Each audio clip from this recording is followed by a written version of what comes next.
Everyone, welcome back once again to Neha's Fun Concept. So today is the science class of class 3rd DAV and we are going to do lesson number 10 water of my living world, page number 75. Water यानी कि जल, पानी। इस chapter के अंदर हम पृथ्वी के ऊपर जितने भी पानी के सोर्सेज हैं, स्रोत हैं, जहां से पानी मिलता है हमें, उनके बारे में हम स्टडी करेंगे और इंडिया की कुछ रिवर्स के बारे में भी हम स्टडी करेंगे। So let's start. Water is essential for all the living beings. जितने भी पृथ्वी के ऊपर जीवित प्राणी हैं उनके लिए पानी, जल जरूरी है। एसेंशियल मीन जरूरी है। It is present in fruits, vegetables, leaves, flowers, air and even in our breath. पानी सिर्फ वही नहीं है जो हमें दिखता है, पानी हर जगह मौजूद है, जैसे कि फलों के अंदर, सब्जियों के अंदर, पेड़ों के पत्तों के अंदर, फूलों के अंदर, हवा के अंदर जो मॉइस्चर होता है वो भी पानी है, वाटर वेपर्स हैं। और जब हम सांस लेते हैं या छोड़ते हैं तो उसके अंदर भी वाटर वेपर्स होते हैं। अगर आप कभी टेस्ट करना, अपने हाथ को मुंह के आगे रख के फिर सांस को बाहर छोड़ना, तो आपका हाथ थोड़ा गीला गीला सा लगेगा आपको। क्यों? क्योंकि हमारी सांस के साथ मॉइस्चर भी बाहर आता है, वाटर वेपर्स भी बाहर आते हैं। Mention any 4 activities in your daily life where you use water.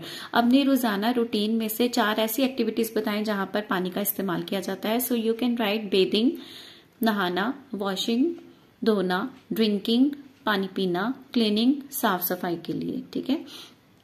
Late us now learn about the sources of the water. अब हम पानी के स्रोत के बारे में पढ़ेंगे। In cities we get water from the tap. शहरों के अंदर हमें जल टूटी से मिलता है, नलके से मिलता है, इसे बोलते हैं tap. At some places water is also drawn from underground with the help of the hand pumps. और कई बार जमीन के नीचे का जो पानी है हम हैंड पंप्स के जरिए भी बाहर निकालते हैं। At some places people get water from lakes, ponds और रिवर्स। कई कई जगहों पर झीलों में से, तालाबों में से या नदियों में से भी पानी को लिया जाता है। They also draw water from the well. और कई बार कुओं में से भी पानी लिया जाता है। जैसे देखो यहाँ पर पुली के ऊपर से रोप जा रही है, उसके साथ बाल्टी हैंग की गई है। इस खाली बाल्टी को कुएं के अंदर डाला जाता है, उसमें पानी आ जाता है, फिर उसे ऊपर खींच लिया जाता है। ठीक है।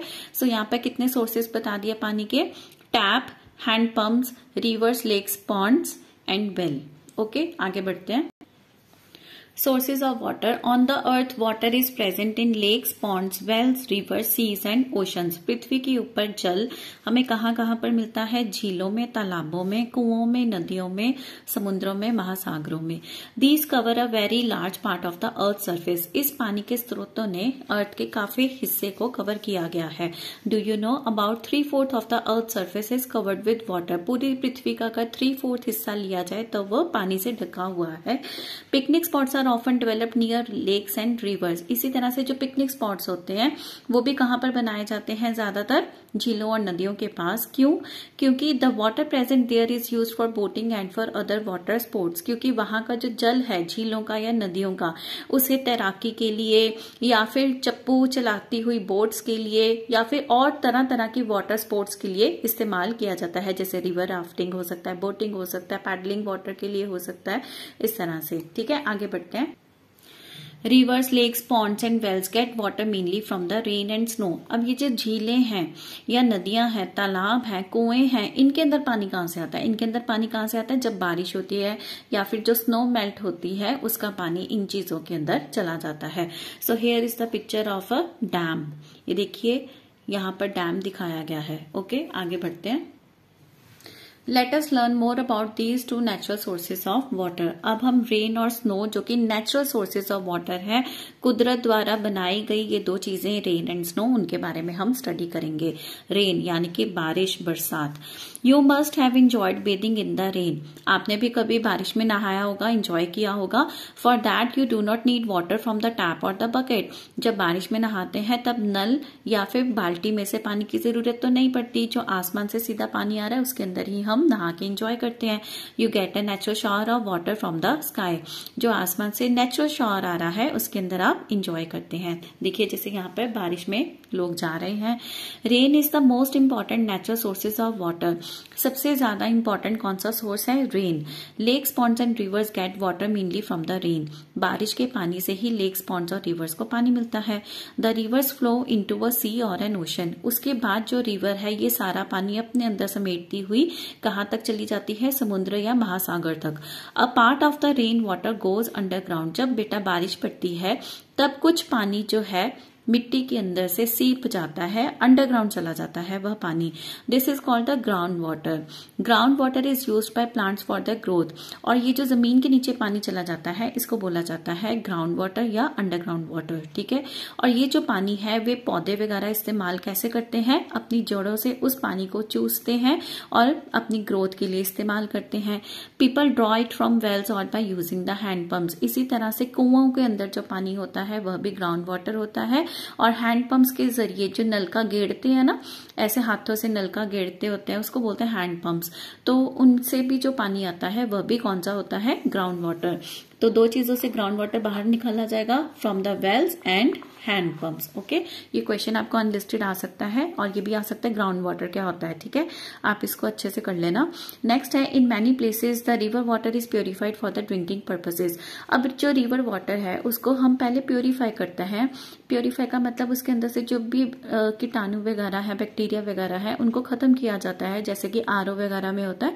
फिर उस पानी को ड्रिंकिंग पर्पस के लिए, पीने के लिए इस्तेमाल किया जाता है, क्योंकि उसके अंदर मिट्टी हो सकते हैं, बैक्टीरियाज हो सकते हैं, और जो भी इधर उधर से पेड़ पौधों के पत्ते वगैरह जितने भी गिरते हैं। तो रिवर वाटर को आप डायरेक्टली कंज्यूम मत करिए, पहले उसे प्योरीफाई करके फिर ही यूज किया जाए। We get this purified water at home through taps. और यही जो हमारे घर के नलकों में से पानी आता है, जो एक तो टैंक्स का पानी होता है, वाटर टैंक्स का, जो हमारे घरों में वाटर टैंक्स होते हैं ऊपर छतों के ऊपर, उसका जो पानी होता है वो नलकों में से आता है। That is a different thing. जो गवर्नमेंट के द्वारा नलकों में से पानी आ रहा होता है वो कौन सा होता है? यही पानी होता है रिवर वाटर, जिसको प्योरीफाई किया जाता है। Rain is a natural source of irrigation for the plants and crops. इसी तरह से पेड़ पौधों के लिए, फसलों के लिए जो बारिश है वह एक तरह से कुदरत द्वारा बनाया गया इरिगेशन का साधन है। इरिगेशन मतलब पानी देना, पौधों को, फसलों को पानी देना। Rain water washes away the dust and the dirt from the leaves of the plants. अब पेड़ पौधे जो है, देखो बारिश से पहले हमें इतने सुंदर नहीं दिखाई देते, जब बारिश पड़ जाती है तब वे सारे हरे भरे दिखाई देते हैं। वो क्यों होता है? क्योंकि जो बारिश का पानी होता है पत्तों के ऊपर जमा हुई मिट्टी को, डस्ट को, डर्ट को, सबको वो निकालता हुआ चला जाता है बारिश का पानी।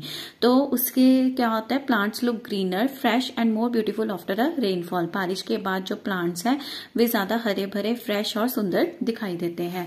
नेक्स्ट है पिक्चर ऑफ अ पीकॉक। अब मोर क्या करता है? जब बारिश होती है तब ये अपने फेदर्स को फैलाता है और डांस करता है। Have you ever notice the behaviour of animals in your locality on a rainy day? जब बारिश का मौसम होता है या बारिश हो रही होती है तब एनिमल्स का बिहेवियर भी चेंज हो जाता है। Some of you might have seen a peacock merrily dancing. बारिश के अंदर मोर बहुत खुश होकर नाच रहा होता है। It enjoys the rain and feels happy, क्योंकि उसे बारिश में मजा आता है और वह खुश हो जाता है। तो पीकॉक का क्वेश्चन भी आपको अनलिस्टेड के फॉर्म में आ सकता है। नेम एनी बर्ड या name any animal who enjoys the rain या who can be seen in rain while dancing. So the answer is peacock. Next is snow. Snow is the second natural source of water. Snow यानी कि बर्फ। ये जितनी भी snow है दिखाई दे रही है, हिली एरियाज में फाइंड आउट होती है ये। Have you ever been to a hill station during the winters and seen the snowfall? क्या कभी आप हिल स्टेशन पर गए हो और आपने कभी बर्फ गिरते हुए देखी है आसमान से? The snow falls as small white cotton like flakes. ये एक सफेद रुई के रेशों की तरह नीचे गिर रही होती है। Trees, roofs of the houses and the hills get covered with snow. जब स्नोफॉल होती है तब पेड़ भी, घरों की छतें भी, और जो हिल्स हैं, पहाड़ हैं, उनकी चोटियां स्नो से कवर हो जाती हैं। देखो हिल स्टेशन में जो घर होते हैं उनकी छतें भी किस तरह से होती है? ऐसे, इस तरह से टिल्टेड होती है। क्यों? ताकि जो बर्फ है अगर इनके ऊपर गिरे भी तो उसको हटाया जा सके। अगर फ्लैट छत होगी तो बर्फ ऊपर जमती जाएगी, है ना। तो इस तरह से होती है slanting roofs of the houses so that the snow can be easily removed। और अगर स्नो मेल्ट होती है तो उसका पानी भी नीचे गिरता जाए। A white sheet seems to cover everything. जब स्नोफॉल होती है तब ऐसे लगता है कि सारी चीजों को एक सफेद चादर से ढक दिया गया है।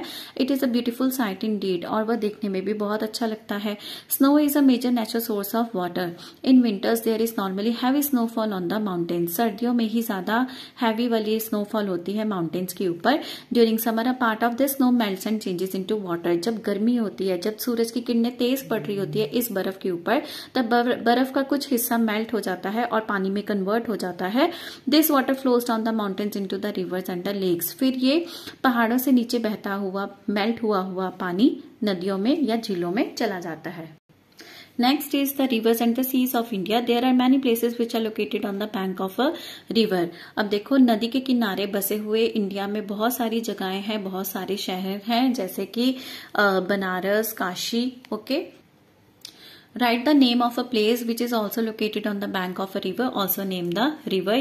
This you will do yourself.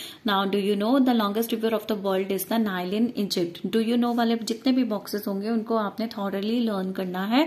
They always come in 1 mark question. Unlisted form में. अब दुनिया की सबसे लंबी रिवर कौन सी है? इजिप्ट में नाइल रिवर. नेक्स्ट है India is a land of many rivers. India में भी बहुत सारी नदियां हैं. The major rivers of north India are. उत्तरी भारत की जो मेन रिवर्स हैं उनका क्या नाम है? Indus, Brahmaputra, Ganga, Yamuna, Sutlej, Beas and Chenab. The main rivers of south India are. और दक्षिण भारत की जो मेन रिवर्स है उनका क्या नाम है? Krishna, Kaveri, Godavari, Mahanadi, Narmada and Tapi. Learn 3 north India की भी 3 कर लेना और साउथ इंडिया की भी 3 लर्न कर लेना. नेक्स्ट है India is surrounded by the Indian ocean on the south. अब देखो बच्चों, अगर आप ग्लोब के ऊपर देखोगे तब आपको पता चलेगा, जैसे ये सपोज इंडिया है, इंडिया का ये है साउथ, नीचे साउथ होता है, ऊपर नॉर्थ, इधर ईस्ट और इधर वेस्ट. ओके, ये बाकी का इंडिया इस तरह से मैं ऊपर नहीं बना रही, ये नीचे वाला पोर्शन ही देखो. इंडिया के साउथ में क्या है? Indian ocean. यहाँ सारा समुद्र है ना. कौन सा महासागर है यहाँ पे? Indian ocean. Next bay of Bengal on the east.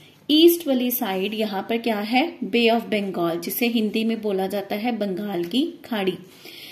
And the Arabian sea on the west side. और वेस्ट साइड पे कौन सा समुद्र आता है? अरेबियन सी, अरब सागर जिसको बोला जाता है. ठीक है, ये क्वेश्चन आपको पक्का आएगा, इसको अच्छे से कर लेना. साउथ में है इंडियन ओशन, ईस्ट में है बे ऑफ बंगाल, वेस्ट में है अरेबियन सी एंड नॉर्थ वाली साइड क्या है? हिमालयस. ओके, क्योंकि ये वाटर का चैप्टर है तो आपको ये सागर महासागर का ही क्वेश्चन आएगा. Next है utility of rivers. River water is sometimes diverted into canals. This water is to be used for irrigating the fields. नदी के पानी को कैनाल्स के अंदर डाइवर्ट कर दिया जाता है, और ये जो कैनाल्स होते हैं मतलब छोटे छोटे पानी की नलियां टाइप सी आ रही होती हैं, उनको खेतों में लेकर जाया जाता है पानी देने के लिए फसलों को. Rivers are a useful source of energy. You might have visited a dam और seen a picture of a dam. Rivers के पानी से हम एनर्जी को भी प्रोड्यूस कर सकते हैं, जैसे कि डैम में किया जाता है. देखो यह डैम है, इसमें क्या होता है? पहले नदी के पानी को हाइट पर स्टोर कर दिया जाता है, फिर उसके बाद जब इस पानी को नीचे गिराया जाता है तब नीचे बड़े बड़े टरबाइन्स होते हैं, चक्के होते हैं. उन चक्कों के ऊपर जब पानी गिरता है तब वे घूमते हैं, और घूमने से एनर्जी प्रोड्यूस होती है. वो एनर्जी बनती है फिर बिजली. हाइड्रो इलेक्ट्रिसिटी बोला जाता है, जो पानी से बनाई जाती है बिजली.